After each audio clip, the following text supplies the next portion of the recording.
Welcome to another episode of Entrepreneurs in Fuego. We're documenting the journey of incredible entrepreneurs, one digital footprint at a time. Shohreh Aftahi. Very good. I'm a pro. You are a pro. Why are you so surprised? You are a pro. I'm not surprised, but I had to compliment you again. I am a talk show host. Yes, you are. I do this for a living. Maybe. You are a performance coach. Yes. Business coach. A performance business coach. And you've written a book called What Are You Willing to Give Up for Happiness? Yes. And how long ago did you write this book? This was just published this summer. Why do we... I got a question. I haven't read the book, but I will read it. Okay. But the title is intriguing to me. Why do we have to give up anything for happiness? Well, because there's some things that are contradictory to happiness. There's Such some as? things that will hold you back from being happy, driving from your ego, having attachments to ego-driven goals, needs. Those hold you back. But if somebody with a huge ego, with a very large ego, who has found their own definition of success and happiness, why would they want to give up that which is bringing them happiness as defined by that individual? Because we all define happiness very differently. Absolutely. But I challenge you, find one of those people that can sit here and tell me they're happy.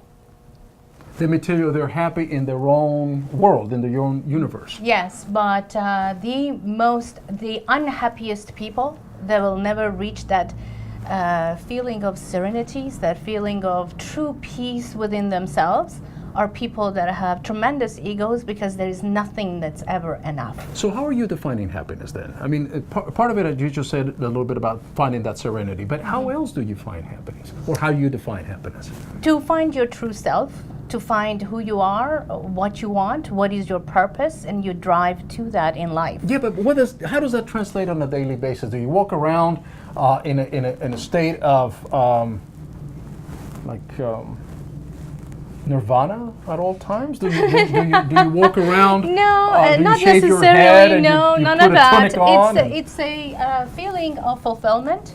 So throughout life, we deal with a lot of challenges. Yes. When the challenges come up, we have an opportunity to think through, and without truly having an attachment to the outcome, pave our way, do the right things, and the outcome will be what needs to be as long as we've taken the right steps. When we are so attached to what the outcome may be, a lot of times we feel that it's very cloudy, that the path is very cloudy.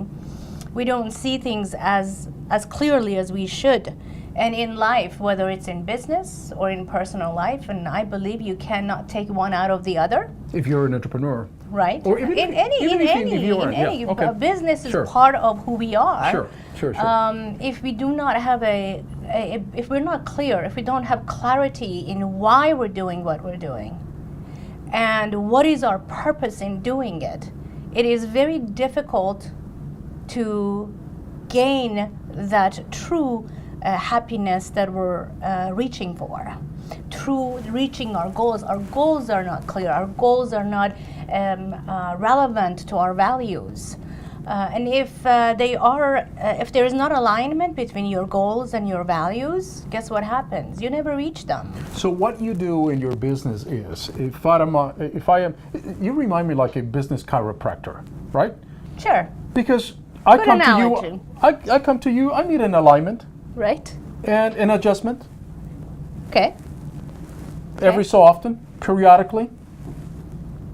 And what you do is you try to make that murkiness go away and to help me identify and focus on those things that will give me that happiness, that will help me find my why. Right. Let me draw a distinction. Sure. I do not call myself a consultant. Now, I do have the background, the education, what I've done to say I'm a consultant. I purposely don't. Okay. Because consultants would come and give you adjustments and write you a prescription. I don't. What I do is I work with you for you to discover it, because I believe if you self-discover, then it's yours. You own it, you own the results, you own the path, you own the hard work, and any fruit that will come of it. So you're like the perfect Greek wife, right? I don't know what a Greek wife is. Well, I'll tell you what the perfect Greek wife is that they go to their husbands and they make their husbands believe that it was their idea all along. Mm-hmm. That is what they wanted to do. Mm-hmm.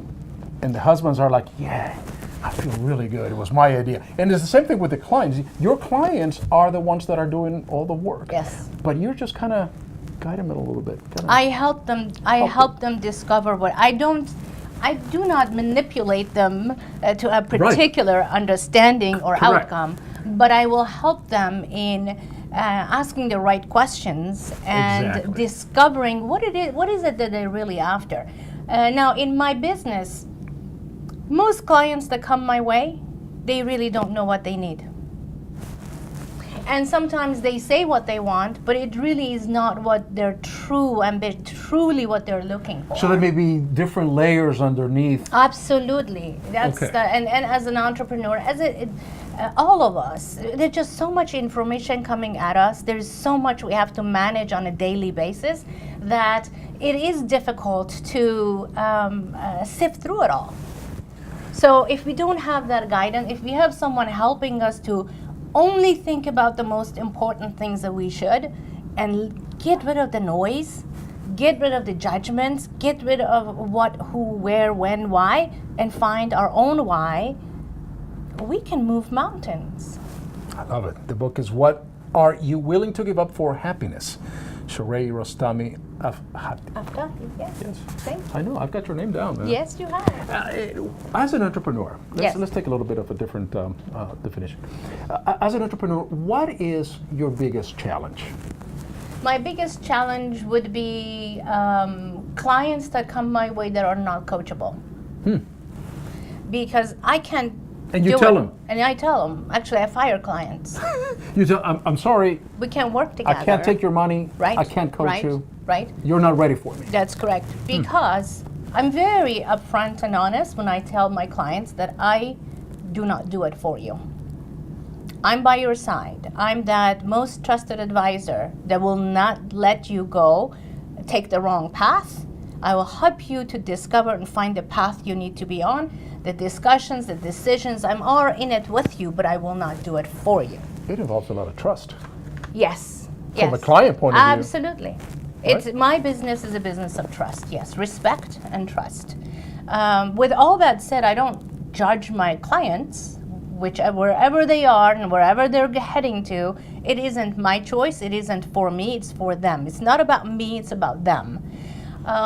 Having said that, those that aren't willing to do the work, they just want it done for them, we don't work very well together. Yeah, I can see And that. I have, my reputation is my everything. Sure. So, It's your calling card. and I don't collect money for a work that I haven't done.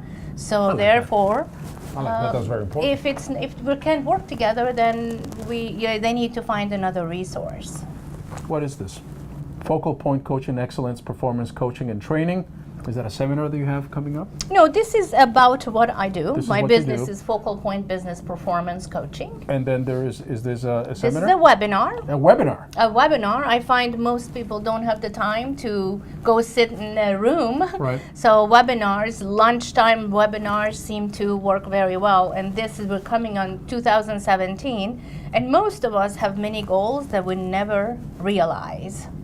We never reach them. We never attain those goals. So are we a bunch of little people just walking around aimlessly without goals that are going to be reached? Do you know how many people in the world? Let me ask a question. You've asked enough questions. Let me ask a question now.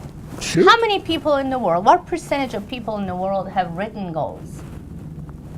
Very few. I would imagine probably less than 1/100th of 1%. Well, 3%. 3%. So it's a little bit higher than All right. The entire world, 3% of people have written goals. All If right. you do not have written goals, you have a wish list. And therefore, you don't really have goals. If it is not in writing, It's no. there's Nada. nothing. No. It's a wish. Absolutely. You put it in writing, You put it in writing, it becomes a goal. it becomes a goal. Then it's a matter of what that goal is. Not every goal is a true goal, so then you have to make sure it's measurable, it's relevant to your values, and so on and so And I forth. got a better idea. Okay, We'll put those goals in writing, okay, and we'll also videotape those goals. okay. Because, as we say in the business, if it is not on video, then it doesn't exist. Fantastic. Now we have Facebook Live. Goodness sake, you can announce it to the world, Announce right? it to the world and be accountable to the world. Absolutely. And I'm an accountability partner for my clients. You're such an amazing woman. Thank you. We talked about all sorts of interesting things that may be really over my head, but I think I'm trying to. Well, I have a PhD, you don't, so that's okay. That's probably why. I have a master's though. That's okay. I have one of those too. Drop the mic. Drop the book. That's it. With that, we're out.